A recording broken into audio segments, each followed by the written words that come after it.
Walt Disney's Disneyland. When you wish upon a star, makes no difference who you are. Each week as you enter this timeless land, one of these many worlds will open to you. Frontierland. Tall tales and true from the legendary past. Tomorrowland. Promise of things to come. Adventureland. The wonder world of nature's own realm. Fantasyland. The happiest kingdom of them all. This week from Frontierland, Disneyland The Park and Pecos Bill. Your host, Walt Disney. For this program, we will bring you the story of Pecos Bill, the rootinest, tootinest, shootinest cowboy to ever ride out of American folklore. In fact, in Disneyland The Park, we dedicated the Golden Horseshoe Dance Hall here in Frontierland to the memory of Pecos Bill and his fabulous exploits. But before we hear the tale of this legendary character of the Old West, we have another story to tell you first. It's the story of Disneyland The Park.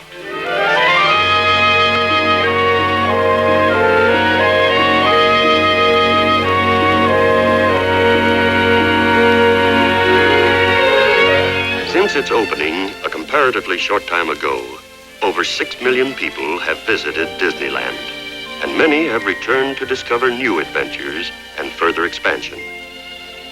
We've received many letters asking us to show this progress, and so we feel it timely to bring you that story now. Before Disneyland became this active, thriving domain, we had seemingly endless problems to solve, many of them entirely new to us. For Tomorrowland, a great deal of scientific research was required. And so we called upon leading scientists and engineers to help us achieve this factual realm of the future. In Frontierland, the wide open spaces of the Old West called for a painted desert, rock formations, and winding pioneer trails. Nature spent endless ages to create her geological wonders, but we had to do our job in a few months.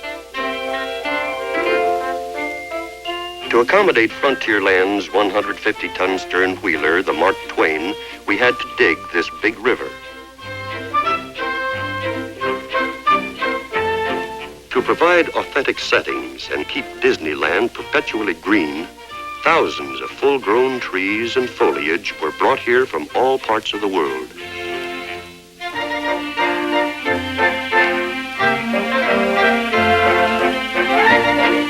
Well, our dream of Disneyland became this reality exactly 1 year and a day from the time we first broke ground.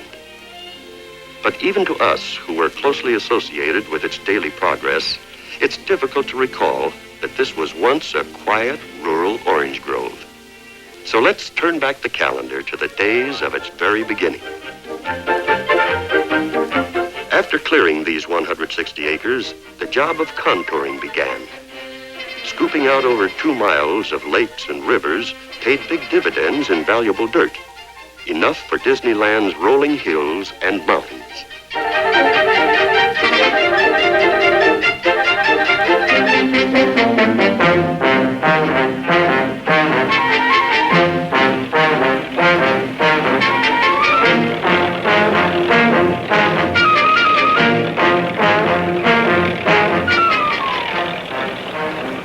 Well, it wasn't long before the first of Adventureland's jungle began to arrive from many directions and faraway places.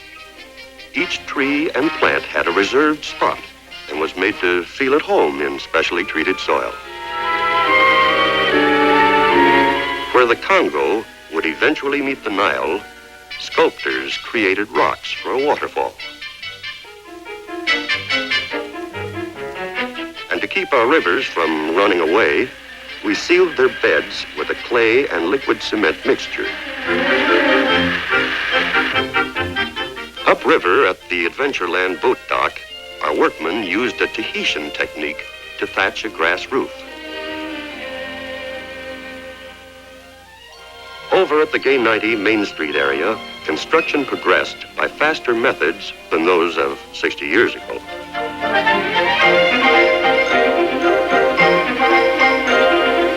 To make sure we would keep our date with a deadline, over 2,000 craftsmen were employed during peak construction periods.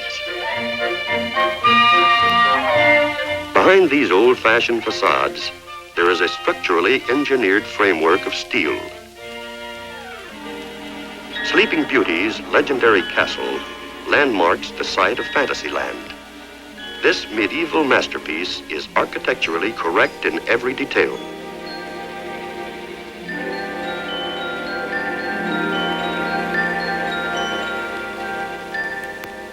In constructing Frontierland's log fort, the accent was also on authenticity. Only one kind of tool was used, a pioneer's axe. Nearby, descendants of America's first do-it-yourselfers build an Indian longhouse. They apply birch bark strips in the same manner as did their forefathers centuries ago.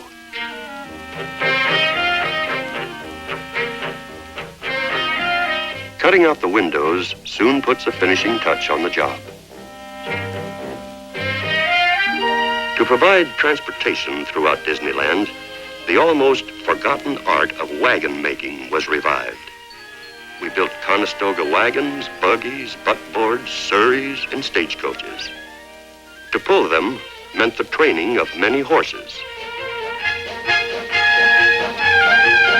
These small horses were specially bred to fit our scaled-down vehicles. In Fantasyland, another kind of steed becomes the most important part of King Arthur's carousel. We conducted a long search to round up and recondition 72 of these authentic jumpers. Only in Fantasyland would shipbuilders build a restaurant. A more seaworthy craft, the Mark Twain, was being assembled in Frontierland's dry dock. Well-coordinated planning ensured a perfect fit for all parts. Well, after many hectic yet happy months of hard work, we reached the final stages of assembling, touching up, installing, and last-minute testing. The driving of the last spike was both symbolic and timely. And so Disneyland emerged from a dream into a reality. It seemed fitting that the place of honor should be reserved for Mickey Mouse, the little fellow who made Disneyland possible. But let's join the crowds at the beginning of Main Street, USA. Here is a typical small town of the 1890s, completely authentic in every aspect. Yet it's brand new, spick and span, the only one of its kind in existence today. Main Street is more than a showplace. It's an active community with a fire department, town hall, police force, and a bank. It even publishes its own newspaper. Many organizations are welcomed here, and the Horseless Carriage Club finds Main Street a perfect setting for an outing in their antique cars.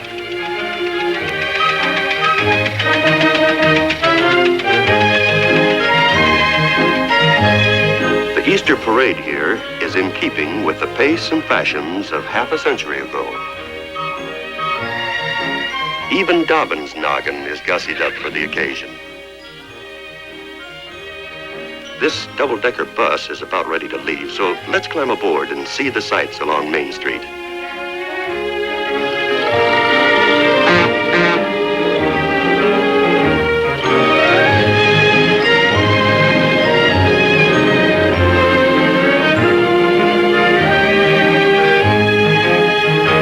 The Old-Time Theater features 6 silent movies with old-time piano accompaniment. From this high vantage point, we get a good view of the gingerbread architecture of the Victorian period. Every detail has been faithfully reproduced. But let's transfer to a lower level and continue on a horse-drawn streetcar.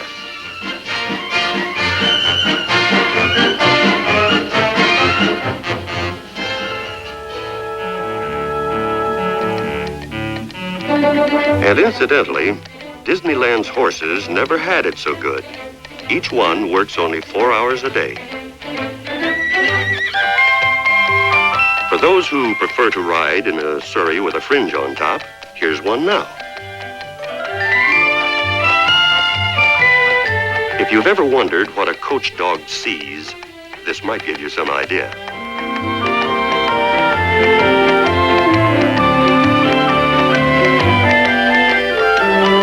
At the end of Main Street is the Plaza, the hub of Disneyland. Around this focal point are the entrances to all the different and distinctive lands. Here, visitors can rest in the shade and enjoy the passing scene, or catch 40 winks while on the move. In Disneyland, all lost parents are soon returned to their children. Just beyond the plaza stands Sleeping Beauty's castle. This is the entrance to Fantasyland, the happiest kingdom of them all. Within the castle's winding corridors, medieval rooms, and its dungeon, a new adventure awaits visitors. For here, dramatic scenes from the story of Sleeping Beauty are brought to life. The castle moat is ideal for swans, but sometimes boats disturb their dignity. Model club members find Disneyland's waterways interesting proving grounds for their craft. These scale models are maneuvered by remote control. Across the plaza from Fantasyland is the entrance to Adventureland. It leads us to an exciting river journey through mysterious tropical jungles. From this last outpost of civilization, explorers' launches push off into the unknown. On this trip, Junior is leading the way, guided by its model club skipper.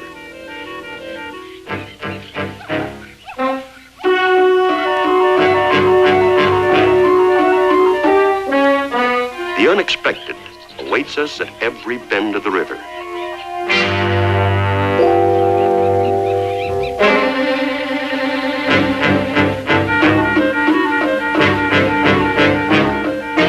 Realism has always been our primary goal, and these hippos are typical examples of the skill of our craftsmen.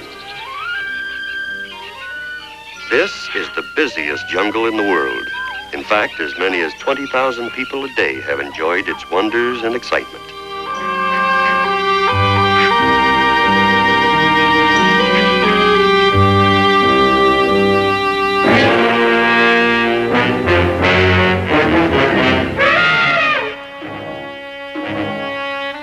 Like any jungle, Adventureland is expanding and growing. We're adding huge carnivorous plants and giant tropical butterflies. Gorillas, water buffalo, and other big game will prowl through the dense undergrowth. And to the beat of tom-toms, savages will do their war dances. From Adventureland's uncivilized jungles, it's but a few steps across the plaza to Tomorrowland, where man's dreams of the future become the realities of today. At Tomorrowland's entrance, this world clock shows the exact time for any place on Earth.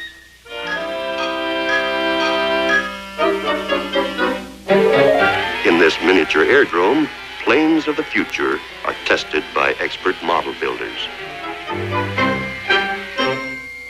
One of Tomorrowland's latest attractions is the Astro Jet flight. And once you take off, you can pilot your ship through all the thrilling maneuvers of a real jet.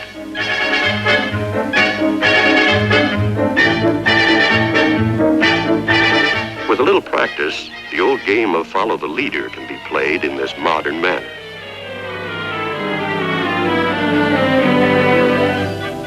Autopia is the safest of all superhighways. Here, future motorists learn good driving habits and have fun doing it. Utopia is always on the move. In fact, the mileage already traveled by these little cars equals 21 trips around the world. This Tomorrowland adventure is a favorite with all youngsters. One of our recent developments is the Skyway. It's a pleasant ride between Tomorrowland and Fantasyland and offers a bird's-eye view of all the realms. Leaving the world of the future, Skyriders glide into an enchanted land of make-believe. Passing over Captain Hook's pirate ship recalls a view often seen by Peter Pan.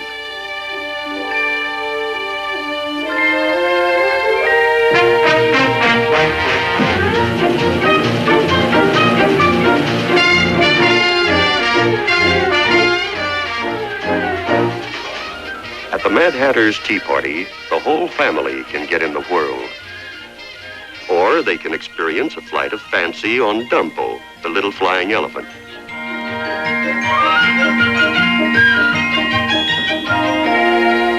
The Skyway was built especially for us in Switzerland. And so we designed this Swiss chalet for its Fantasyland terminal.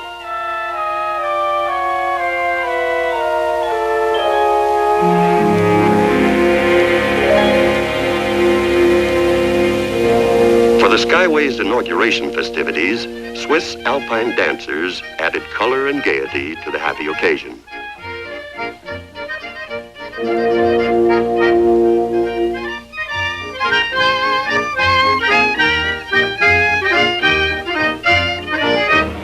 Monstro the whale is another newcomer to Fantasyland, and through his cavernous jaws, obligingly held open, we float into a new adventure. Fantasyland's miniature world, where fairy tales come true.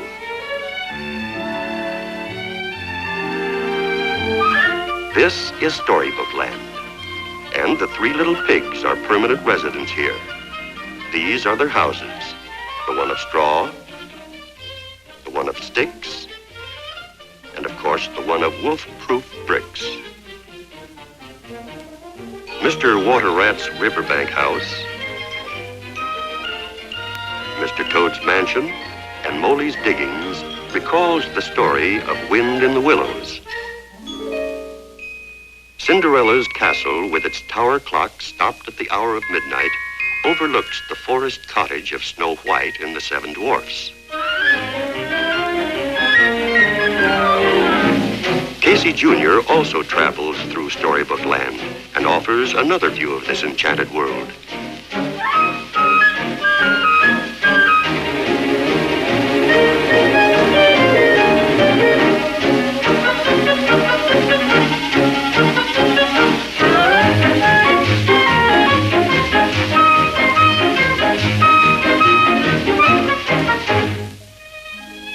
This miniature English oak shades the house of the rabbit from Alice in Wonderland. All these dwarf trees and miniature flowers were carefully selected to maintain exact scale in Storybook Land's many settings. Up ahead lies the Swiss-Italian Alps and Pinocchio's village. Here in Geppetto's toy shop, Pinocchio first came to life. From the land of fantasy, it's but a short walk into Frontierland and our country's historic past. Here is a land of log forts and western towns, of pioneer trails and cowboys and Indians.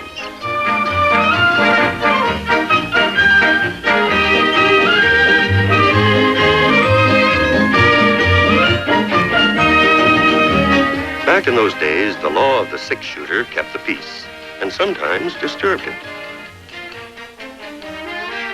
Square dance clubs find Frontierland an ideal setting for their outings, and they're greeted in typical Western fashion.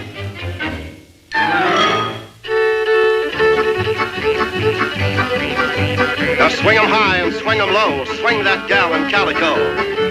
It's a heel and toe and away you go, your new gal and my new beau. Now the gents to the center and back to the bar, gals to the center with a Texas star. Now the gals sweep out and the gents sweep in and form the Texas star again.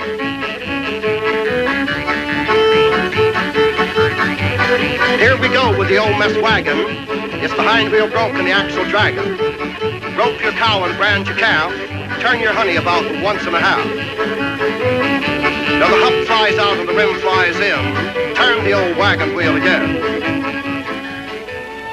The covered wagons and stagecoaches are leaving for trips across the Painted Desert. There's even a mule train ride for these hardier pioneers. Another way to see the Painted Desert is from the mine train, which loads at Rainbow Ridge. This narrow gauge railway is one of Frontierland's latest attractions.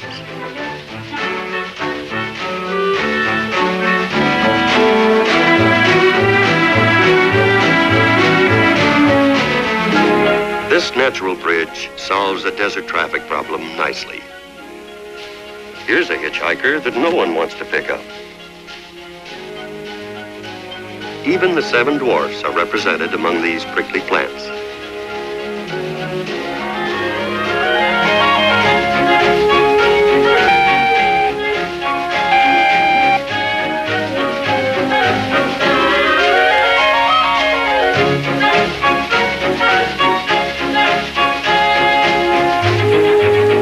Nature never loses her sense of balance here at Disneyland.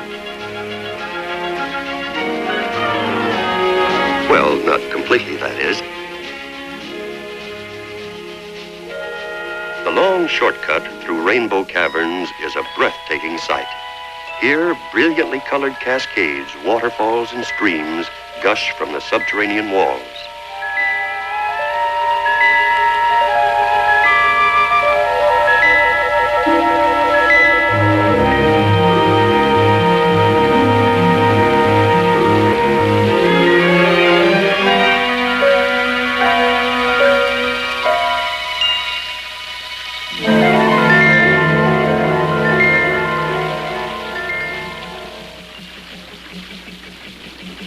From the mine train to the Disneyland Railway is but a short distance.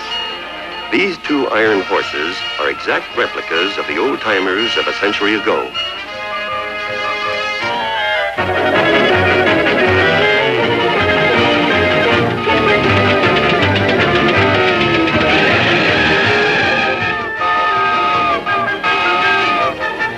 The Disneyland Railroad is a sightseer's and camera fan's dream, for it circles the entire perimeter of Disneyland.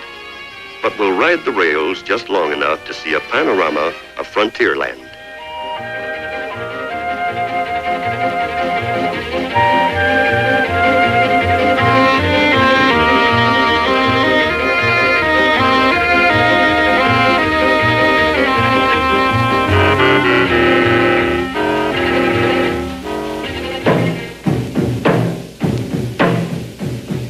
The Indian Village is a permanent and popular attraction. Braves from many tribes are represented here. This is the Drum and Feather Club, here for their traditional ceremonies. These tribal dances and centuries-old customs have been handed down from generation to generation. Such groups help fulfill the purpose for which Frontierland was intended, the perpetuation of our country's heritage.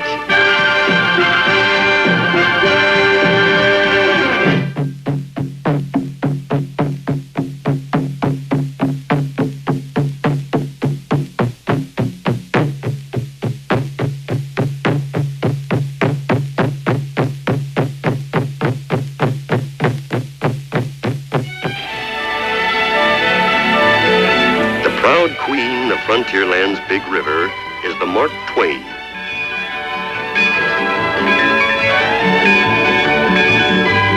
This romantic stern-wheeler is brand new, the only one of her kind to be built in the last 60 years. To date, she has carried over 2 million passengers. Around every bend in the river, dramatic scenes of pioneer days come into view. This settler's cabin flames continuously, but it never burns down. And this lifelike warrior greets all boats. Like her ancestors, this squaw works ceaselessly from morning till night.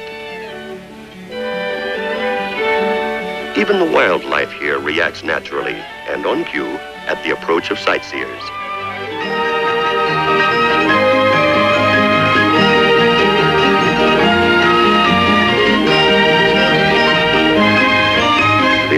suspension bridge on Tom Sawyer's legendary island is our first sign of civilization.